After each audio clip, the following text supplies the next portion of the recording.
दुनिया में बड़ी बात चलती है देशभक्ति, राष्ट्रभक्ति, राष्ट्र देश, जान दे देंगे, जान ले लेंगे, ये कर देंगे, वो कर देंगे, खूब बातें चलती हैं। क्या हम जानते हैं राष्ट्र किसे कहते हैं? क्या हम जानते हैं देश किसे कहते हैं? देखो बात बहुत सरल है। जब कल मैंने ईश्वर की कही तब भी आपको सरल लगी थी, लेकिन फिर मुश्किल बन गई थी, अभी ये भी बनेगी। क्या हम जानते हैं कि राष्ट्र क्या है, किसे राष्ट्र कहते हैं? फिर कहता हूं भाषण देने नहीं बैठा हूं, चर्चा करने बैठा हूं। ये सोचो, राष्ट्र और देश अलग अलग अवधारणाएं हैं या एक ही अवधारणा है? ये अलग अलग संकल्पनाएं हैं या ये एक ही संकल्पना है? किससे कहते हैं राष्ट्र? क्या होता है राष्ट्र? क्या है राष्ट्र? सोचो सोचो, दिमाग मेरी तरफ ऐसे मत देखो, ऐसे देख रहे हैं जैसे मैं मंगल ग्रह से आया हूं और किसी और भाषा में बात कर रहा हूं। मस्तिष्क लगाओ, किसे कहते हैं राष्ट्र और किसे कहते हैं देश? क्या दोनों एक हैं या दोनों अलग अलग? अलग अलग हैं तो कितना अंतर है? क्या ये बिल्कुल अलग अलग चीजें हैं? इनका आपस में कोई लेना देना नहीं, या इनमें आपस में कोई संबंध है, या कोई आपस में रिश्तेदारी बनती है देश की और राष्ट्र की? किसे कहते हैं राष्ट्र? क्या है राष्ट्र? सच्ची बात तो यह है, आप वहां बैठे हुए ऐसे डरे बैठे हो कि मुझसे ना पूछ लें। सच बता रहा हूं, असलियत यही है कि हम नहीं जानते कि राष्ट्र किसे कहते हैं। जो लोग राष्ट्र भक्ति की बात करते हैं ना, वो मैं उनसे कहता हूं भक्ति बाद में करूंगा, पहले राष्ट्र बता, पहले ये बता राष्ट्र किसे। ईश्वर भक्ति कहते ना, ईश्वर भक्ति करेंगे, अरे भक्ति बाद में करेंगे, पहले ईश्वर बता। ईश्वर है कि नहीं है, कैसा है वो बता तो भक्ति करूंगा। अब राष्ट्र भक्ति करेंगे तो भक्ति तो बाद में करेंगे, पहले ये बताओ राष्ट्र किसे कहते हैं? संस्कृति का, ये कहते हैं, इनके शब्द थोड़े से सुधार देते हैं, कहते हैं संस्कृति का संवर्धित रूप जो है वो राष्ट्र कहलाता है। अच्छा, संस्कृति क्या है? ये बड़ी समस्या फैल जाएगी। अभी एक के बाद एक समस्याएं आएंगी और इतने मुश्किल सवाल हो जाएंगे। यहां संस्कृति की रक्षा के लिए हमने मंच सजाया है, लेकिन क्या हम जानते हैं संस्कृति क्या है? अच्छा, क्या संस्कृति और सभ्यता एक ही है या अलग अलग है? दोनों अलग अलग है। सभ्यता अलग है और संस्कृति अलग है। अच्छा, क्या है अभी ये इन्होंने कहा राष्ट्र तो संस्कृति ही है, बस उसका संवर्धित रूप राष्ट्र है। क्या है संस्कृति और सभ्यता, क्या अंतर है?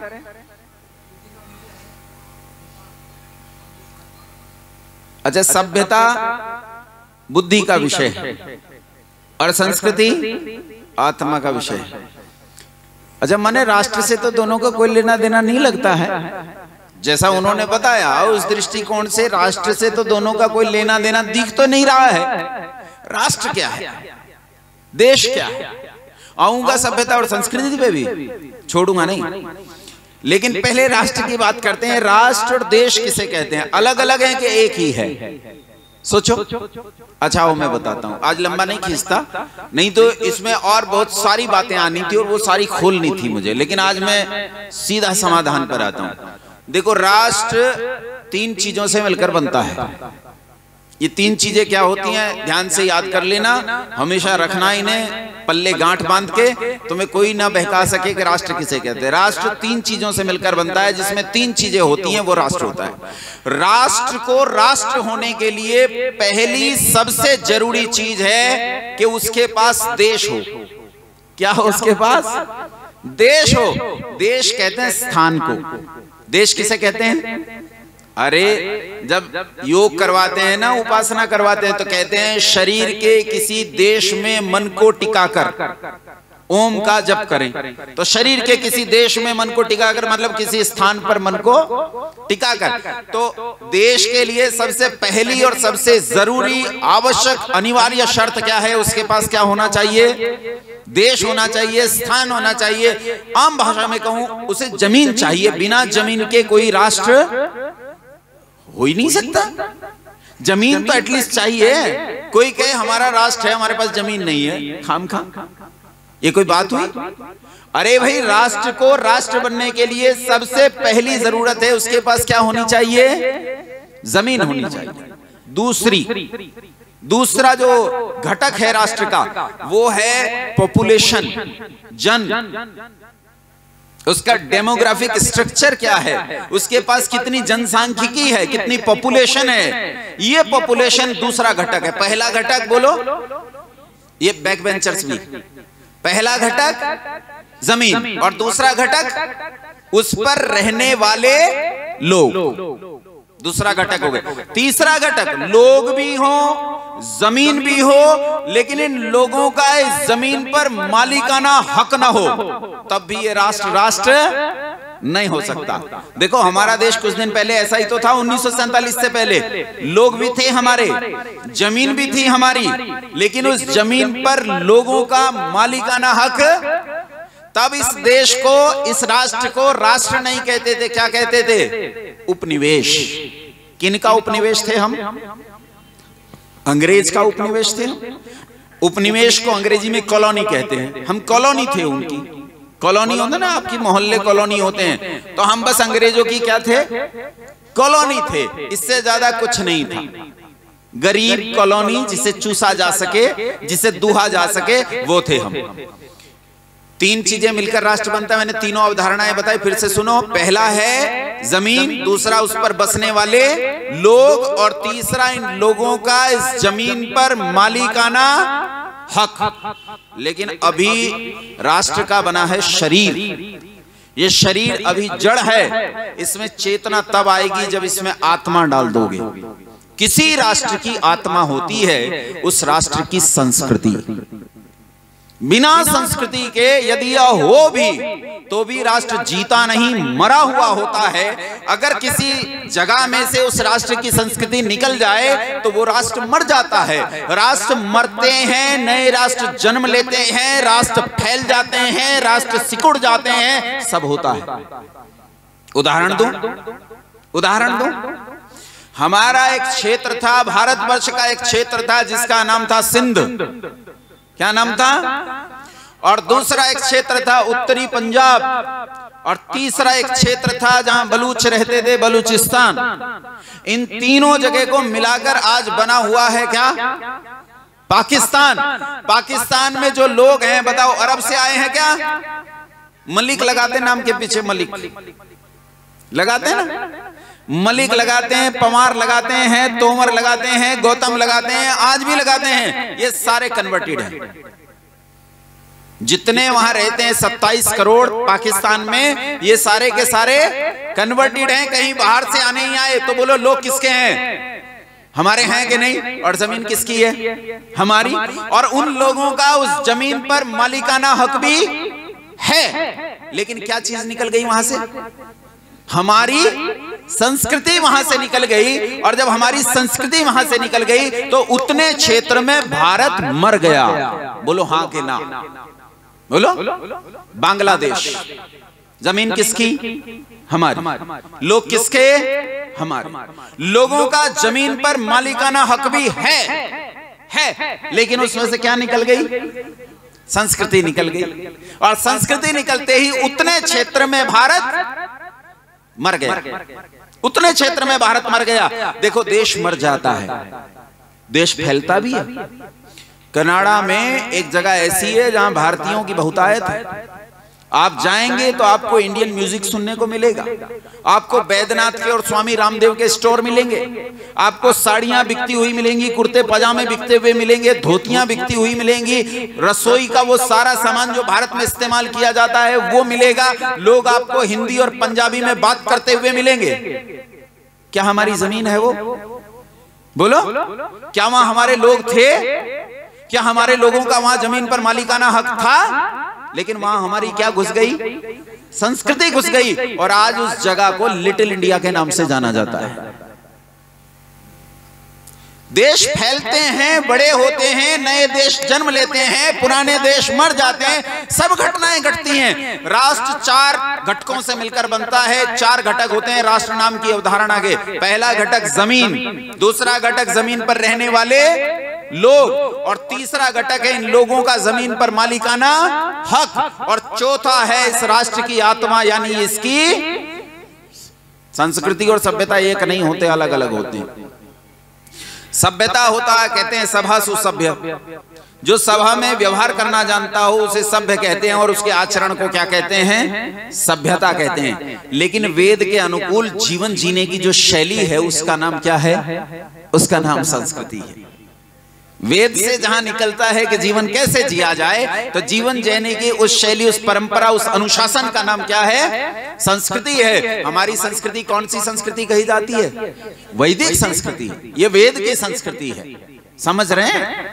अरेबिक संस्कृति अलग है ना, और भारतीय संस्कृति अलग है। भारतीय संस्कृति मूलतः वैदिक संस्कृति है। जो वैदिक संस्कृति नहीं है वो भारतीय संस्कृति नहीं।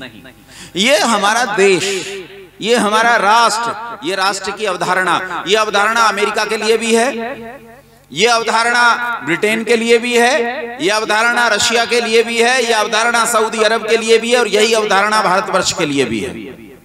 अब आओ अपने देश पर आते हैं। हम देश की बात करते हैं, हमने देश की बहुत सारी चर्चाएं की हैं। आओ आज अपने देश की बात करते हैं। पहले 3 घटकों की बात करते हैं। पहले 3 घटक। सबसे पहला घटक कौन सा है? सबसे पहला घटक है जमीन। आओ आज अपने देश की जमीन को देखते हैं। मेरे देश की जमीन कहां से कहां तक थी? कहां से कहां तक थी? आज से लगभग 5,500 साल पहले पूरे भूमंडल पर हमारा सार्वभौम चक्रवर्ती शासन था। ये पास्ट ग्लोरी, फूल मत जाना, ये अतीत का गौरव है, तुम्हारा नहीं, हमारा नहीं। ये अतीत का गौरव है। जिन्होंने काम किया ये उनका किया हुआ कर्म है। अंतिम राजा हुए जिनका पूरे भूमंडल पर शासन था। क्या नाम था उनका?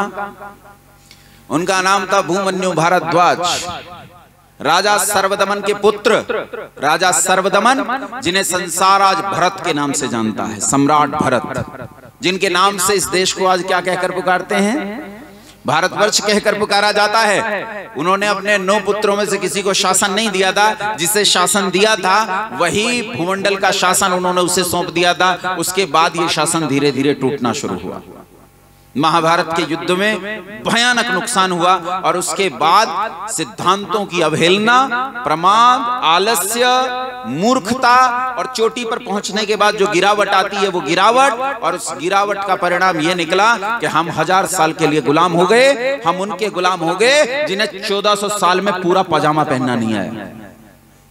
हम उनके गुलाम हो गए जो इतनी लंबी दाढ़ी रखते हैं लेकिन 4 माल मूछ के रखने में उन्हें लज्जा लगती है, और उन्हें लगता है कि ये नूर है। अरे मूर्ख तो अजीब लग रहा है, कौन समझाए? लेकिन आश्चर्य ये कि मैं उसे मूर्ख कह रहा हूं, और तब ताज्जुब करो कि हम उस मूर्ख के 750 साल तक गुलाम रहे। जिस जाहिल, बर्बर, जंगली मूर्ख को कपड़े पहनना, खाना, शौच करना नहीं आता, जिसे ठीक से जीवन जीना नहीं आता, जो मनुष्य का जीवन नहीं जी सकता, अरे जिसके धर्म को 6 महीने के बच्चे से खतरा हो जाता है, हम उनके 750 साल गुलाम रहे। 750 साल,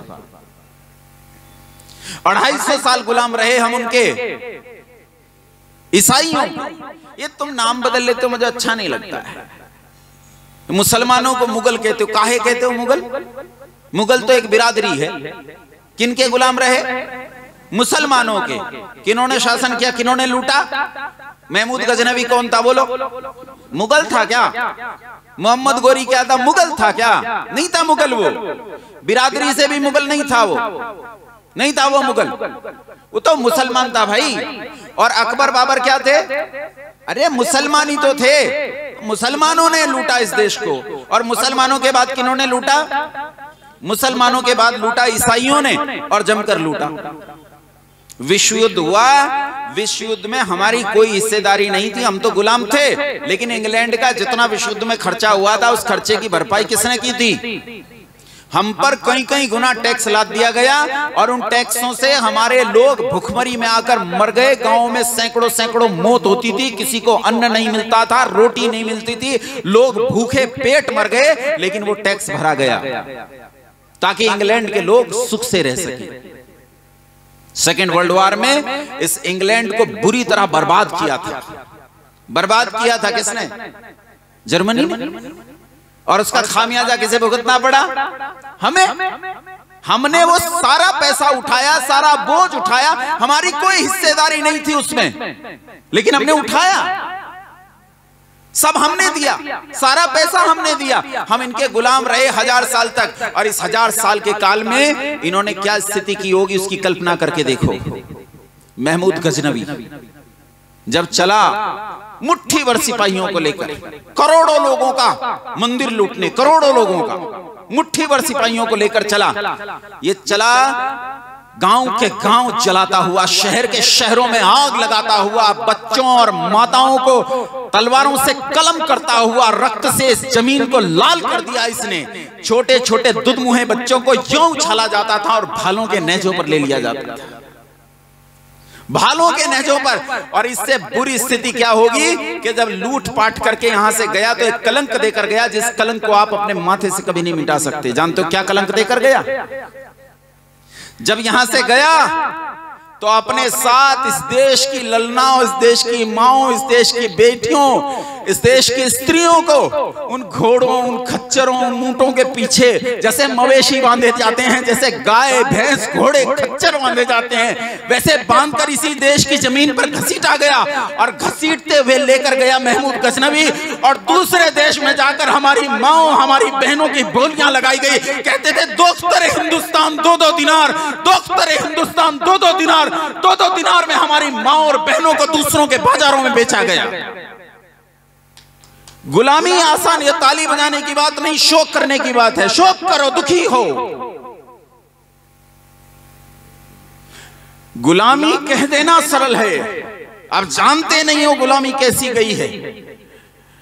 अरे उस मां से पूछो जिस मां की 3 बेटियां रही हों, और उस मां ने उन 3 बेटियों की दुर्गति अपनी आंखों से देखी है। 12 साल की बच्चियों से लेकर 70-70 साल की महिलाएं अपनी अस्मिता, अपना सम्मान बचाने के लिए जलती हुई आग में कूदकर, धधकती हुई आग में कूदकर जल मरी। सोचो, गरम तवा, गरम चिमटा लग जाता है ना हाथ पर, 2 घंटे तक ठंडे पानी में, बर्फ के पानी में लिए घूमते हो, इतना दर्द होता है। सोचो 12 साल की बच्ची उस धधकती हुई आग में कूदकर जब मरी होगी, कितनी पीड़ा हुई होगी, कितनी पीड़ा। लेकिन वो पीड़ा कभी हम तक पहुंची नहीं, कभी नहीं पहुंची वो पीड़ा। गुलामी कह देना सरल है मेरे भाई, आपने गुलामी देखी नहीं है। गुलामी किसे कहते हैं? गुलामी बहुत भयानक चीज है। इसीलिए जब उस काल में दादा भाई नौरोजी जैसे लोगों ने कहा था कि इस देश में जो अंग्रेजों का राज आया है, ईसाइयों का राज आया है, यह स्वर्णिम राज है, संसार में आज तक ऐसा राज नहीं आया। बंकिम चंद्र चट्टोपाध्याय आनंद मठ के अंत में लिखते हैं कि इस देश को 200-250 साल गुलामी की जरूरत है, ईसाइयों की गुलामी की जरूरत है। तब ऐसे भयानक अंधकार के काल में एक सूर्य ने जन्म लिया, एक आदित्य प्रकट हुआ, एक मार्तंड ने अपनी रश्मियां पूरे देश में बिखेर दी, और उसने खड़े होकर घोषणा कर दी कि विदेशियों का राज चाहे माता पिता के समान सुख देने वाला हो, तब भी वो भूखे नंगे स्वदेशी राज का मुकाबला नहीं कर सकता। हमें स्वराज चाहिए, ये कोई और नहीं, ये ऋषि दयानंद सरस्वती थे। और ऋषि दयानंद सरस्वती की इस प्रेरणा ने जा छुआ एक 14 साल के लड़के को। ये 14 साल का लड़का 19 दिसंबर को फांसी हुई, 16 दिसंबर को काल कोठरी में बैठकर जब 29 साल का हो गया, मर रहा है, 16 तारीख को दिसंबर को बैठकर अपनी आत्मकथा लिखता है और कहता है, जिस दिन ऋषि दयानंद के सिद्धांत ने मुझे छुआ, जिस दिन सत्यार्थ प्रकाश ने मुझे छुआ, मेरा जीवन बहुत निकृष्ट था, लेकिन उसी दिन मैं मिट्टी से स्वर्ण में तब्दील हो गया। उसी दिन मिट्टी से स्वर्ण में तब्दील हो गया। इसे लोग आज पंडित राम प्रसाद बिस्मिल के नाम से जानते हैं। ये वो बिस्मिल है, कसाब, अफजल गुरु, धक्के देकर फांसी दी गई। रोए, हाथ जोड़े, पैर पकड़े, माफी मांगी कि हमें छोड़ दो, आगे से ऐसी गलती नहीं करेंगे, माफ कर दो, कुरान और हदीसें छोड़ दो। इन्होंने रामायण और गीता तक मंगाकर पढ़ी, इतने डर गए मृत्यु से। अच्छा सोचो, उनके तो क्रांतिकारी थे भाई, उनके तो ये क्रांतिकारी थे, कसाब और अजमल गुरु। लेकिन बिस्मिल को सोचो, फांसी के फंदे पर खड़े बिस्मिल से पूछा तेरी आखिरी इच्छा क्या है, तो फांसी के फंदे पर खड़ा हुआ अंग्रेजों से अंग्रेजी में बात करते हुए कहता है, I wish the downfall of British empire in this country. मैं इस देश में ब्रिटानिया हुकूमत का पतन चाहता हूं, ये मेरी आखिरी इच्छा है, ये मेरी आखिरी इच्छा है। और ऐसा एक बिस्मिल नहीं था, इस बिस्मिल को तो मैं जानता हूं क्योंकि ये मेरे परिवार का था, मेरा दादा है, इसलिए मैं इसे जानता हूं क्योंकि ये इस परिवार का व्यक्ति था, इसलिए हम जानते हैं। ऐसे हजारों नहीं लाखों बिस्मिल शहीद हुए हैं, लाखों। उन्होंने अपनी गर्दनें फांसी के फंदों में डाल दी, उन्होंने अपने सर तलवारों पर रख दिए, उन्होंने अपनी ही कनपटियों पर अपनी ही पिस्टलें रखकर अपनी ई लीला समाप्त कर ली, और उन्होंने इस देश को कहते हैं क्या करा लिया, आजाद करा लिया। देश आजाद हुआ उस भयानक गुलामी से जिस गुलामी को हमारी मां और बहनों को भोगना पड़ा था, उससे देश आजाद हुआ। लेकिन देश आजाद तो हो गया। मैं आपसे ये पूछना चाहता हूं, ये जो देश आजाद हुआ है, आज जो देश आजाद है, क्या इस आजाद देश में राष्ट्र कहे जाने वाली अवधारणा के चारों घटक सुरक्षित हैं? है सुरक्षित? एक शब्द आता है स्वराज। किसे कहते हैं स्वराज? अपना राज तो है, क्या ये स्वराज है? क्या ये स्वराज है? स्वतंत्रता किसे कहते हैं? ऋषि दयानंद ने तो स्वतंत्रता चाहिए थी ना। स्वतंत्रता किसे कहते हैं? क्या होती है स्वतंत्रता? स्व तो जानते हो, अपना। और तंत्र किसे कहते हैं? सिस्टम को। हमारा अपना सिस्टम। अच्छा, हमारा अपना सिस्टम मतलब योगेश का सिस्टम? बोलो, योगेश का सिस्टम या फिर योगेश के दादा परदादा का सिस्टम? किसका सिस्टम? किसका? हमारा मूल क्या है? बोलो, मूल क्या है हमारा? मूल है हमारा वेद। इसका अर्थ है हमारा सिस्टम भी कहां है? वेद में है। जहां वेद का शासन होता है वो स्वतंत्र होता है, चाहे वो ब्रिटेन हो। अगर उसमें वेद का शासन नहीं है तो वो स्वतंत्र नहीं है। वो अंधविश्वासों, मूर्खताओं और अंधी परंपराओं, बुरी चीजों का आज भी गुलाम है। ब्रिटेन भी गुलामी भोग रहा है, उन्हीं मूर्खताओं और अविद्या की गुलामी भोग रहा है जिन मूर्खताओं और अविद्या की गुलामी हम भोग रहे हैं। सब भोगते हैं, सब भोग रहे हैं। स्वतंत्रता नहीं है। स्वतंत्रता वहां होती है जहां शासन हो वेद का। इस देश में एक राजा ने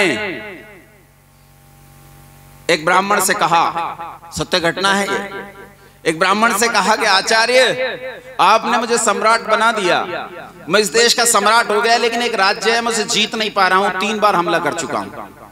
आपसे चाहता हूं कुछ दिन के लिए गुरुकुल छोड़कर, जंगल छोड़कर अब फिर से एक बार राजमहल में चले जाएं, क्योंकि आप जो रणनीतियां बनाते हैं संसार में कोई नहीं बना सकता। आप रणनीति ना भी बनाए, जाकर बैठ जाएं तब भी मैं जीत डालूंगा, एक बार चले चलो।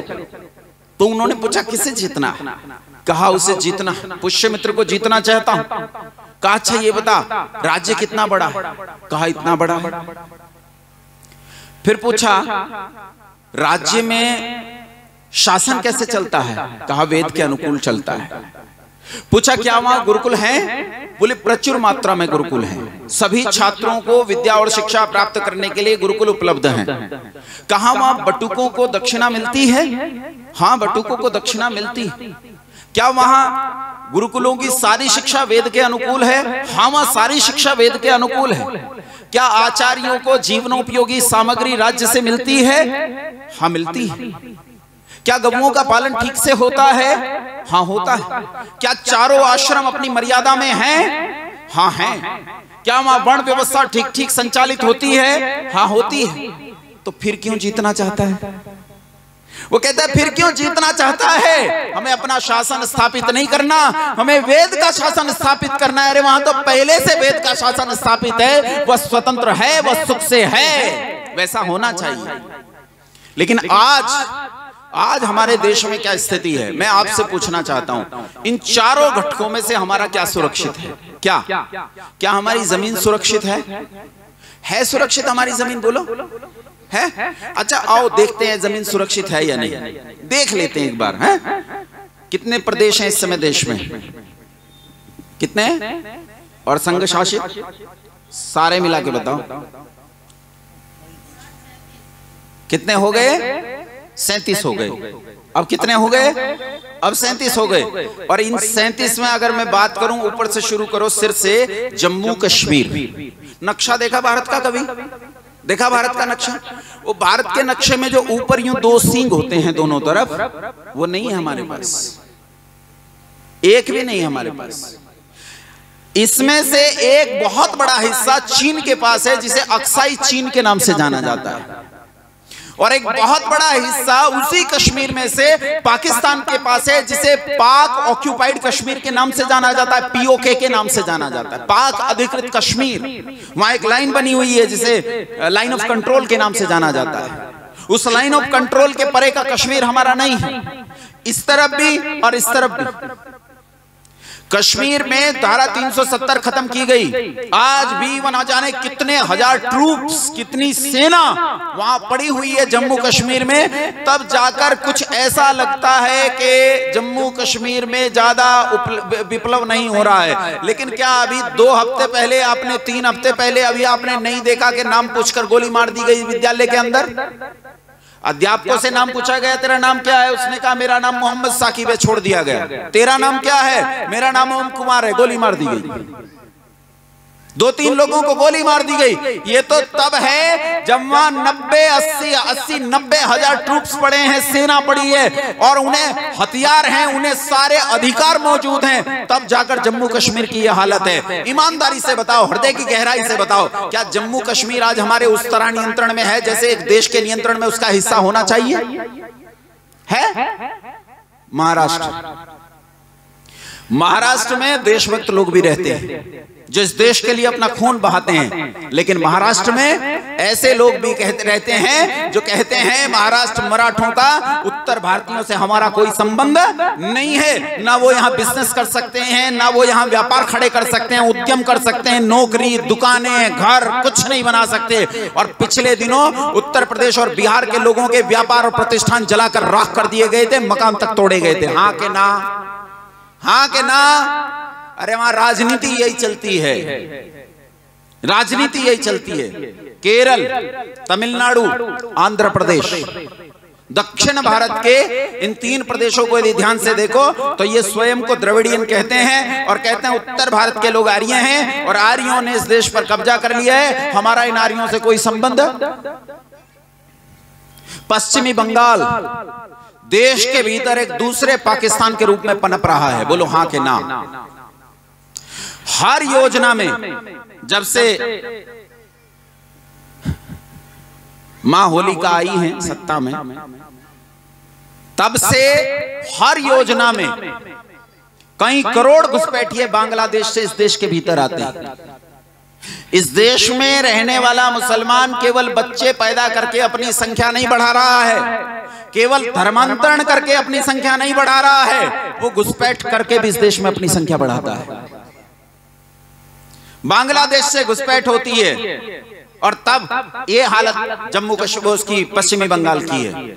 और आप जहां बैठे हो, शुरू करो दिल्ली से। दिल्ली के सबसे निकट में शुरू करो, गाजियाबाद। मेरे साथ रहना, चलते रहना रास्ते पर, इसी बस में बैठे रहना जिसमें लेकर चल रहा हूं। गाजियाबाद, नोएडा, मेरठ, बागपत, बड़ौद, शामली, मुजफ्फरनगर, सहारनपुर, बिजनौर, अमरोहा, बुलंदशहर और अलीगढ़ तक चले जाओ। अलीगढ़ तक चले जाओ। पश्चिमांचल कहे जाने वाले उत्तर प्रदेश के ये 25 जिले आज देश के भीतर एक दूसरे पाकिस्तान की तरह व्यवहार कर रहे हैं, दूसरे पाकिस्तान की तरह। विधर्मियों की संख्या आज यहां 40 से 50% हो चुकी है, 40 से 50%। आज मैं दिन में 52%, धामपुर में 52% है। अनेक स्थान ऐसे हैं जहां बहुसंख्यक हो चुके हैं। रामपुर में कह रहे हैं वो, मुझे लगा कि शायद बिजनौर की बात कर रहे हैं, रामपुर मुरादाबाद की बात ये कर रहे हैं, वहां संख्या। और ये 52% के आंकड़े तो वो आंकड़े हैं जो सरकारें और एजेंसियां इकट्ठा करती हैं, ये भी वास्तविक आंकड़े नहीं हैं, असलियत वाले आंकड़े नहीं हैं ये। सोचो, इस देश की स्थिति सोचो, इसके बाद आगे चलेंगे। अभी तो मैं आपको दिखा दूं कि देश कैसा है। हम देश के बीचों बीच हैं, बीचों बीच, और इस बीचों बीच में ये 25 जिले इतनी भयंकर स्थिति में हैं। कितनी भयंकर में है, एक छोटा सा उदाहरण देता हूं। 2013 में दंगा हुआ था मुजफ्फरनगर में। जरूर जो मुजफ्फरनगर में होता है उसकी आंच बिजनौर में, और जो मुझे बिजनौर में होता है उसकी आंच मुजफ्फरनगर जरूर पहुंचती है। यहां भी आंच पहुंची होगी। मुजफ्फरनगर में दंगा हुआ और हिंदुओं ने एक बड़ी पंचायत की जिसमें 50,000 लोग इकट्ठा हुए, फिर एक दूसरी पंचायत की जिसमें 2.5 से 3 लाख लोग इकट्ठा हुए। लेकिन जानते हो 2.5 से 3 लाख लोगों को दौड़ा दौड़ा कर पीटा गया। एक एक जगह से नदी में से 13 ट्रैक्टर ट्रॉली बरामद किए गए। ऐसी भयानक भगदड़ और मारकाट मचाई गई कि आप कल्पना नहीं कर सकते। एक एक धार्मिक संस्थान से जहां खड़े होकर रोज पूछते हैं, 1400 साल में इन्हें ये नहीं पता चला, इतिहास की किताबों में लिखा रखा है कि अकबर कौन था। 1400 साल में इन्हें पता नहीं चला है अकबर कौन था। रोज खड़े होकर चिल्लाते हैं अल्लाहू अकबर। 1400 साल से पूछ रहे अल्लाहू अकबर। वहां से 250 हथियार इकट्ठे बरामद किए गए, इकट्ठे। आपको पता है कट्टे बन जाते हैं, तमंचे बन जाते हैं ना। फैक्ट्री नहीं बनाती, घर में बना लेते हैं ना, लोहार बना लेते हैं कट्टा तमंचा। आप कल्पना कर सकते हो AK-47, वो AK-47 बना रहे हैं। गांव में, घरों में AK-47 तैयार की जा रही हैं। उनके लिए AK-47 अब बड़ी चीज नहीं रह गई है। ये स्थिति है पश्चिमांचल के इस हिस्से की, लेकिन ये इसी हिस्से की नहीं। तेलंगाना चलो, तेलंगाना चलो, हैदराबाद जाकर देखो, यही स्थिति ज्यों की त्यों आपको जिंदा दिखाई देगी। ये हमारी जमीन है, जमीन। ये तो मैंने आपको 4 घटकों में से अभी एक घटक दिखाया। और दूसरे घटक पर चलते हैं। दूसरा घटक है पॉपुलेशन। और पॉपुलेशन की बात करते हैं। इस देश में कौन कौन रहते हैं? इस देश में हिंदू रहते हैं, इस देश में मुसलमान रहते हैं, इस देश में ईसाई रहते हैं, इस देश में सिख रहते हैं, बौद्ध रहते हैं, जैन रहते हैं। ठीक है, सिख, बौद्ध, जैन, हिंदू, एक ही परिवार। ये एक ही परिवार है, ये अलग अलग नहीं। एक ही परिवार मान लो, बस ये है कि शायद थोड़ा सा आपस में मतभेद है, इससे ज्यादा कुछ नहीं। लेकिन अगर मैं अन्यों की बात करूं, मुसलमानों की इस देश में बात करूं, अच्छा ईमानदारी से बताओ कितने विवाह होते हैं जो सरकार ने, अरे मुस्लिम पर्सनल लॉ में जो उन्हें अधिकार दिया गया है, कितने विवाह कर सकते हैं? 4 तो कम से कम कर सकते हैं। और एक स्त्री से कितने बच्चे पैदा कर सकते हैं? जितने अधिकतम कर सकें। मान लो 4 भी करें तो 4 चौक 16। तुम्हारे घर में कितने होते हैं? कल भी बताया था। पहले नारा था 2 या 3 बच्चे घर में लगे अच्छे, फिर नारा बदल दिया, कहने लगे हम 2 हमारे 2। अब फिर नारा बदल दिया, कहते शेर का बच्चा एक ही अच्छा। अब फिर नारा बदल दिया, अब कहते हैं बच्चा ना बच्ची नींद आए। इन्हें किसी शत्रु की जरूरत नहीं है, इन्हें मारने के लिए जरूरत है ही नहीं। एक पीढ़ी और बीती और ये समाप्त, ये तो समाप्त हो जाएंगे। लेकिन जिनके साथ इनका रहना है, जिनके साथ ये रह रहे हैं, जो दिन रात इनके पहले घटक जमीन को दबाते जा रहे हैं, अपनी संख्या बढ़ाते जा रहे हैं, उनकी पॉपुलेशन कितनी तेजी से बढ़ रही है इसका आकलन करो। देश आजाद हुआ तो पाकिस्तान में 17% हिंदू रहते थे, आज 1% हिंदू रहते हैं। 1% हिंदू रहते हैं आज।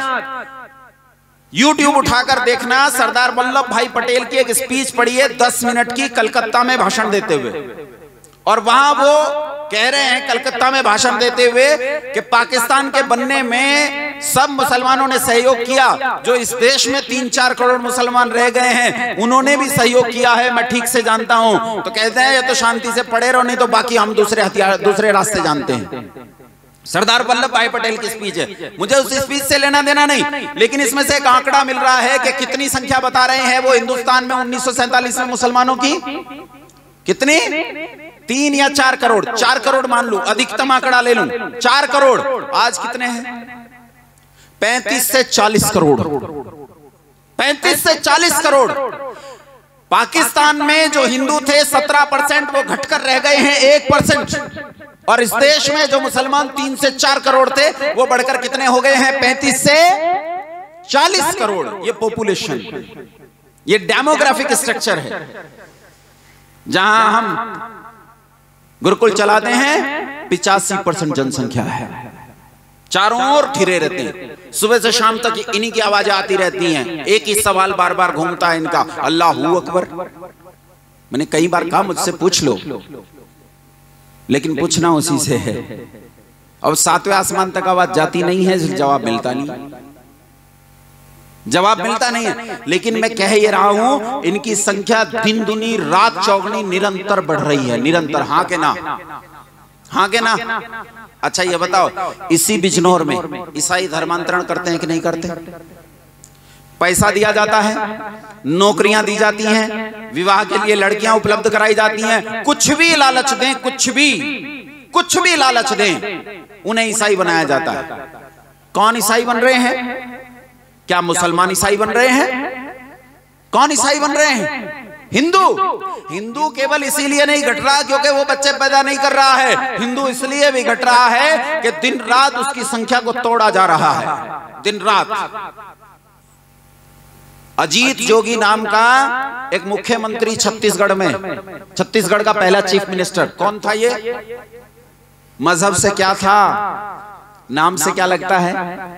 हिंदू लगता है, ईसाई था, ईसाई था। एक ही योजना में कई हजार चर्चें और कॉन्वेंट स्कूल बनाकर खड़े किए। अभी अभी पंजाब में मुख्यमंत्री बदल गया, कौन से मजहब का आ गया? क्या है ये है सिख, दलित, ईसाई, चन्नी, ये ईसाई है। और अब देखना क्या स्थिति पैदा होगी, चारों ओर धर्मांतरण है। अरे दिल्ली में जाकर देखो, YMCA के पास, पुरानी दिल्ली के इलाकों में जाकर देखो, बंगला साहिब के आसपास जाकर देखो, कितना भयानक धर्मांतरण जारी है। और जगह की बात छोड़ दो, आप जिसे अपनी धर्मस्थली, अपना पुण्य स्थल कहते हो, अपना तीर्थ स्थल कहते हो, हरिद्वार में जाकर देखो, हरिद्वार में धर्मांतरण हो रहा है। ये मेरे देश का दूसरा घटक है, पॉपुलेशन। ये डेमोग्राफिक स्ट्रक्चर बता रहा हूं आपको इस देश का। पहला जमीन मैंने आपको दिखाया, दूसरा मैंने आपको दिखाया इस देश के जन की क्या स्थिति है, इस देश की जनसंख्या की क्या स्थिति है। तीसरा घटक देखो, तीसरा घटक है इस जन का इस जमीन पर मालिकाना हक। मैं आपसे पूछना चाहता हूं, क्या वो हक है? अच्छा एक बात बताओ, एक छोटा सा उदाहरण लेते हैं, छोटा सा उदाहरण। एक सड़क जा रही है, उस सड़क पर एक मुल्ला अनपढ़, कपड़ों में से बदबू आती है, पिछले 3 साल से नहाया नहीं है, ये 4 ईंट रखकर बैठ जाता है और उस पर हरा रंग पोत देता है।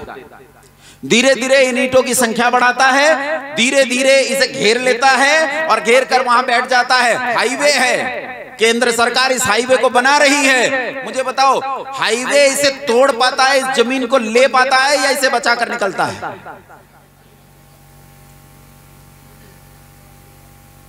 मुजफ्फरनगर से शामली होते हुए करनाल जाती है एक रोड, कभी जाना उस पर? और जैसे उत्तर प्रदेश से निकलने वाले होंगे, उसी समय आप देखोगे कि सीधा जाता हुआ हाईवे यूं घूमकर आगे निकलता है। क्यों? क्योंकि वहां एक पीर है और उस पीर को हटाने की ताकत नहीं है। अरे एक पीर को हटाने में हमें 550 साल लगे, 550 साल एक पीर को हटाने में। अयोध्या से 10 पत्थरों को हटाने में हमें कितने साल लगे? 550 साल। तब आज ये इतने ताकतवर हैं, क्या हम हटा पाएंगे? मुसलमान कहता है इन मजारों पर जाना शिर्क है, पाप है। ये मुसलमान का धर्म कहता है, मेरा नहीं। ये मुसलमान का धर्म कहता है कि मजार और पीर पर जाना शिर्क है। लेकिन आप कलियर शरीफ की तरफ आंख उठाकर देखो, आप अजमेर शरीफ की तरफ आंख उठाकर देखो, आप मोइनुद्दीन चिश्ती की तरफ दरगाह उठाकर उसकी दरगाह की तरफ आंख उठाकर देखो, तोड़ पाओगे मोइनुद्दीन चिश्ती की दरगाह? कौन था मोइनुद्दीन चिश्ती? कौन? जिस पर सारे हिंदू चादरें चढ़ाते, कौन था मोइनुद्दीन चिश्ती? है मोहम्मद गोरी जब आया इस देश में तो अपने साथ एक गुलाम लाया था, कुतुबुद्दीन ऐबक, और अपने साथ एक सिपहसालार लाया था जिसका नाम था मोइनुद्दीन चिश्ती। और जब पृथ्वीराज चौहान मारे गए तो मां संयोगिता के साथ हजारों स्त्रियां इसी मोइनुद्दीन चिश्ती को उस मोहम्मद गोरी ने बख्श दी थी और उनके साथ बलात्कार करते करते सामूहिक सड़क पर उनकी हत्या कर दी गई, उन्हें मार दिया गया। उस मोइनुद्दीन चिश्ती को इस देश में पूजा जाता है, लोग चादर चढ़ाते हैं, दिया जलाते हैं। ये स्थिति है मेरे देश में, मेरे लोगों के मेरी जमीन पर मालिकाना हक की। जमीन मेरी, पानी मेरा, हवा मेरी, सूरज मेरा, नदियां मेरी, समुद्र मेरे, पर्वत मेरे। लेकिन कमाल है, इस देश का सांसद है असदुद्दीन ओवैसी, खुलेआम बीच चौक में खड़े होकर मां कौशल्या को गाली देता है, भगवान राम को गाली देता है, लेकिन 100 करोड़ लोगों के कंठ से आवाज नहीं निकलती। ये मैंने आपको तीसरा घटक बताया कि इस देश में हमारे मालिकाना हक की क्या स्थिति है।